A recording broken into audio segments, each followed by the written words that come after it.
ama sa penin phat pha phat hai piwa pathin thangwa inum han chule tuni ni khuwa pathin thu ngai zau se min la min ngai pen ipakai Jesu Christa minin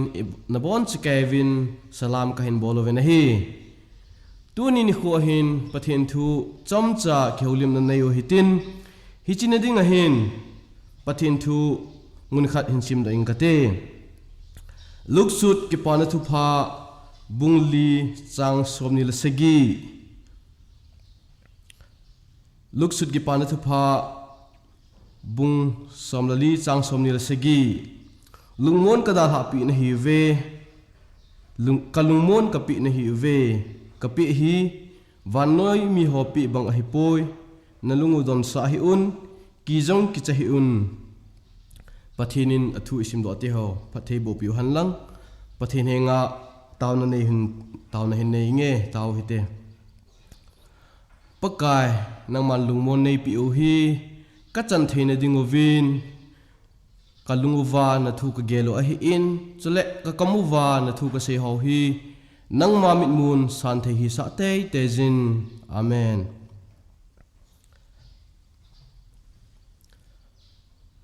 Thakat sungahin Kuki Baptist Convention worker ho ade in worker family mi phachumpi in a dal ha awin pa henga chol do ding an si evin ichila ga he thei cho hile pastor thongching lin pa hi in chule pastor han khulin apa hi in pastor ginneo apa reverend vai ho ki ba hi in chule Pastor Simon Lin Center Church Cycle Pastor pa anu ahi in chujong le Reverend Dr. M Thong Khosei nu papa apupa in inadal ha ovin thina manna chule hellovin tamta leisit chungahin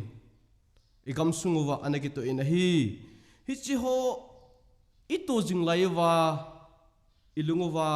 igel kagel pen ilunguwa igel dingwa kanup chu hil etabang boina la hi ipi hin ei ho hi ei hamon zodiu ham lungmon na hamon na hi hoya kuna imu thei diu ham ti hi kalungin kagel jingin chole adi dia insumi anmolim saho adal ha insung ho dinga itabang hi lungmon na hi ding ham ti hi kagel jing lajin pakai Yesu Krista in asai juite koma ansai lungmon ka da ha pi na hive ka lungmon ka pi na hive ti hi tuni ni khon phat chamcha pathin thua ike holim divin kanomin a hi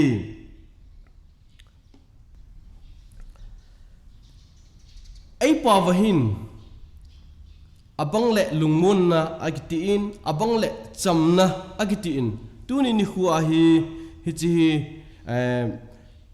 pathinin ida hapi lungmun na chamna ti hi ani ne khwa ani ne kan man ka halle le ding a hin hoi chi chu ka sei hina hi jong le ani ni achu lungmun na le chamna peace Hebrew pawa shalom kiti Greek pawa irene kiti pen hi ka hin man jingjeng ding a hi na he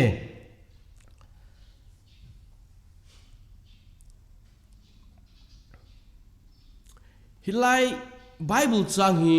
Jesu Christa in athi ding asai jute koma an seja athi zo phatle ni thum zo wa thodo ding ni thum ni la thodo a hiti achu asai jute a umpi jing ding wana kal to wa wana e ho adinga mun sema ka chiding a hi ti asaya hi ama en hichi athi ding asaya asai juite ada ha dinga hi chilung mun na hi ke pot do yong kada ha pi ding na hi ve ti a pakai Yesu Krista in anase a hi na he hilai muna John bung som lali chang som ni la sagi a asai na hi ipiham ti la lungmon se jong ati puin lungmon se ati puin kalungmon kapi na hi ve etin Lekhasun them tam te in anazi na hin lungmon kiti ai lo la peace ai lo la chamna kiti peace kiti hi hop thumin an homovin hop ama sapena hin ipi saivam tilahin chamna kiti hi mihem gi ka chamna hi ama sapena na saivin ani na hin eima ka chamna mi hin khat vei le itil bol khil ai lawa hi le hin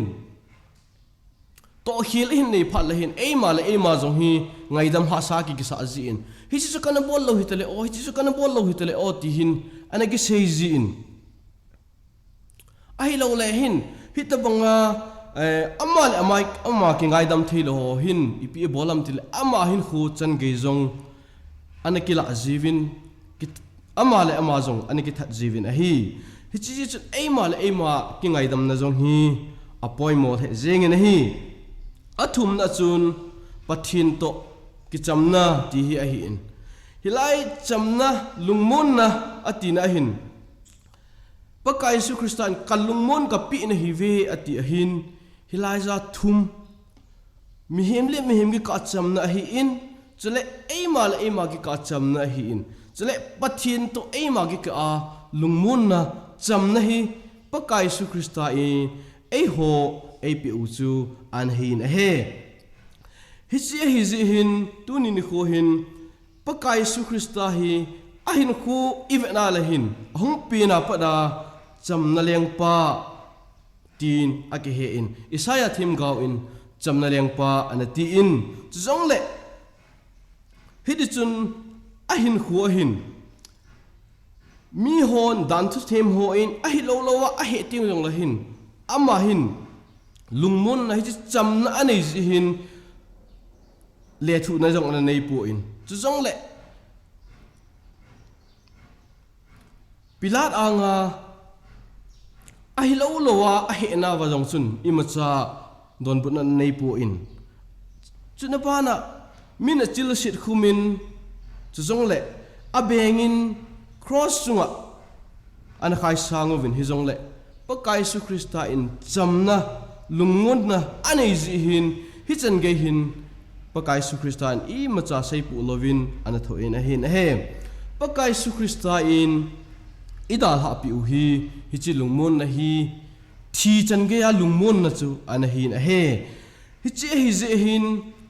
hi ta bang lungmon na anadal ha ji hin pakai su krista in a sei zui ho hin khuman ivana la hin amma in adal ha pi lungun ananei ji ovin peter jong chu athi ding chun ipi sejam tilahin pakai su kristaban cross athi alakema ama thi banga lom ding kai poi atin ama cross akile langa edison agi khai sangin anathin a he chuzong le ivat kina hilahin john jong patmos tuikula agi khumin tuikula om lai zeng in zong ama in gaw na nin hitchun chamna anis in pathin na ki hopi in pathin thu ho zong anaji do in a hin a he chuzong le ipu pol jong sol cha pol jong chu it jail ana umin hinla jaila om sunga jong hin chamna lungmon na anei ji a hin letter tam ta new testament letter tam ta hi amaji anei khan a hin he boina tu wangovin boina vin amho chamna amho in lungmon na anei hi i machan asukha thei po na hi tunin ni khojong hin kangai tu la hin ichen naw ga vanoi li se a boyzin thil tam ta masanga anam khalo masanga aniki sei khalo thil tam ta itu tawin hichi ho apara hi i ho in lungmon na pakaya ko na lungmon na pakajin kalungmon ka pi ni hi ve ti hi ine yo hinam ti hi angai zo se iniki kholdiu kanomina hi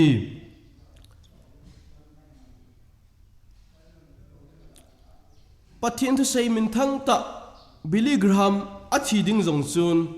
aman lungun anei dan nan chu thu do an na yo sun ipiti na don bu nam til ama in ka ima in ka address temporary address apana permanent address chiding ka hitai tihin mi chu don bu na nei jin a hi chana chu pakai su kristan lungmon na kalungmon na kapi na hi ve ti hi nei ho in thizong le lungmon na nei wa chu le gen theina i tabang tho zong le ichi lungmon na chun a pi jing wa ichi lungmon na ji a chu mihimte ade de a zu a hung ki sei Peter a hi in John a hi in Paul a hi in am ho zo si no agim lai ta wa pathin to ki hona an nei zo wa chule lungun an nei ji wa chu Bible thu a hi in chule letter jong tam ta ji do na an uma am ho za la tu ni khu azong e ho ikil hamon the zo hin hi ji chun tu ni khu in pathin thu ngai zo si ko ma igi tim nom naw che le hi lungmun na nei lo ho hin pathina pakaya ku na lungmun na hi inei ding ovin pakai minin igi tim ovin chule pathin thu ngai zo se hi pakai su kristan apu lungmun na chun ibon chawin e umpi taw han amen.